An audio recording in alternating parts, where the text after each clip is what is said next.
Hello, my name is Quincy Newton, and this week we're going to be talking about the Internet of Things. So, the IoT, the Internet of Things, is a network of tangible things connected to the Internet. A thing in the IoT can be almost anything that's a physical object, but it's typically a system or a machine or a tool that helps us use it, get a job done.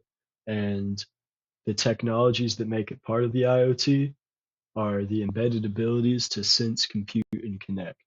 So it has sensors and the ability to acquire data from the world around it. This could be location, temperature, sound, biological signals, light, anything that can be processed as data, it pulls in. It has embedded computing technology. It can execute equations and programs on this data to draw conclusions and make decisions. And it can connect. It can connect over the internet to other machines and other people to share this information. And that's what makes a piece of IoT technology. So, who is using this technology? We see it prevalent in the lives of consumers in the industrial sector and the public sector as well. So, individuals and households have household appliances and wearable tech like Fitbits and Garmin's and your Alexa or a fridge with a screen on it. Businesses have smart factories and smart agriculture systems. The sensors part of the IoT technology is super big in agriculture. They have a lot of different inputs to monitor. And governments, the public sector, we see IoT in smart cities, traffic management, waste management, water, energy management, utility services. All these involve IoT logistical systems and IoT integration in robots that are actually getting physical jobs done on the ground. And this mass adoption, of course, comes with positive and negative widespread impacts. So we see positive impacts for individuals and households. We see quality of life increases, safety increases in smart cities, health monitoring and preventative health care that is supported by the IoT. In businesses, efficiency and productivity goes up across the board. You get, as a technologically advanced and competent and competitive company, you get the competitive advantage of data insights and efficiency from IoT technologies. You have increased forecasting and planning abilities and reduced downtime. And governments and communities, the public sector sees benefits from environmental protection and sustainability policies supported by IoT, disaster preparedness, infrastructure planning, and traffic management. A city or a community can just run smoother with IoT integration. But it comes with risks, it comes with downsides. This can be surveillance concerns, this can be loss of control over your personal data and privacy, security breaches, workplace surveillance. You have job displacement and power imbalance between employers and employees because of the ability to replace employees with IoT technology. And you have the concern of high tech systems driving out smaller businesses or businesses coming from developing economies that just aren't operating at the scale where they can make IoT a valuable part of their competitive strategy. Now, how about where we see IoT? The leading countries around the world in IoT are China, the US, Germany, Japan, India, South Korea, Singapore, the United Arab Emirates, and Saudi Arabia. And as per usual with these information system technologies, China and US are the leading two by a pretty large margin, and China is considered the global leader in this technology.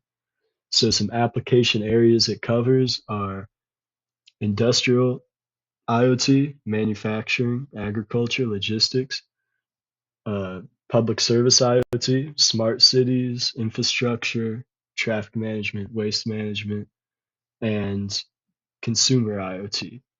Now, healthcare is another area where this is really fast growing, and it's kind of healthcare IoT is sort of where consumer and industrial IoT meet because it's a lot of wearable technology and IoT catered to individuals rather than big areas or systems, but it's also operating on industrial scales and industrial systems and in high budget environments. Now, why would we use IoT in business? To answer this question, we're going to do a SWOT analysis for the impact of IoT technology at General Electric. So at GE, current strengths of IoT are improved maintenance, efficiency, and service offerings. And current weakness are the technological complexity of IoT systems and the double dependency because they have kind of the worst of both worlds in a dependency on high-tech, complex computer systems and also big physical assembly lines and physical supply chains where there's a lot of moving parts and tangible things that can go wrong. So some opportunities from IoT, hypothetical, at GE are the growth in their IoT services, their growth in their IoT analytic capabilities, sustainability solutions. So at GE, that's mostly going to be renewable energy related, and strategic partnerships, corporate partnerships in their sector. And some threats from IoT, the biggest one is cybersecurity. This is one of the big things holding back IoT adoption. And there's also a lot of strong competition in this area. So let's put this on a timeline. When are they using IoT? It's pretty massively adopted right now as we speak. The takeoff phase was from around 2010 to 2015. We see sensors and microcontrollers and important computer components for IoT get a lot cheaper during this time. Cloud computing got more advanced and was able to send and process more data. And these technological advancements gave way to the breakthrough of IoT. And it really exploded around the late 2010s. By present day, where we are today, it's massively adopted all over the world and all the developed economies. And we just see a couple barriers to its further expansion into other industries or into other countries. So there's security and privacy risks, and that's really the biggest one, the cybersecurity thing. When you have physical systems controlled by computers, that makes you that much more vulnerable to cybersecurity issues. There's also high costs, high complexity, fragmented standards. There's not a lot of standardization globally in this sector, and legal and regulatory uncertainty. So, how can we apply these technologies to some sustainable development goals in China?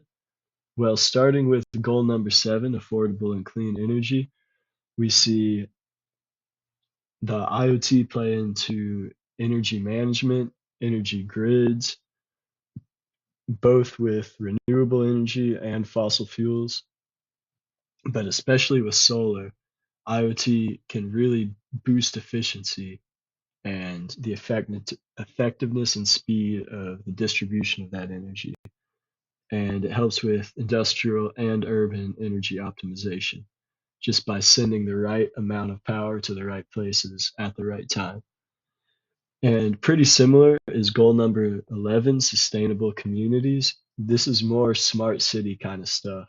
So IoT smart city pilots is what they call them, computer systems that can control traffic management, waste management, air quality, and public transportation.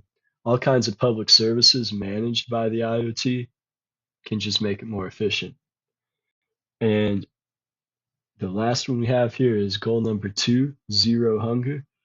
Now, industrial IoT and the agricultural sector is going to be huge for this one because you can get more food for less inputs when you have IoT doing the job for you. And that's just going to boost productivity, which is going to boost food security and food accessibility. all over the world, and it's doing so right now in China. So to close things out, we're going to do a quick two truths and a lie. Now, this week's two truths and a lie is that in China, in the world, China is the global leader in IoT for consumer applications. They're the global leader in IoT in industrial applications, and they are the global leader in IoT in the public sector.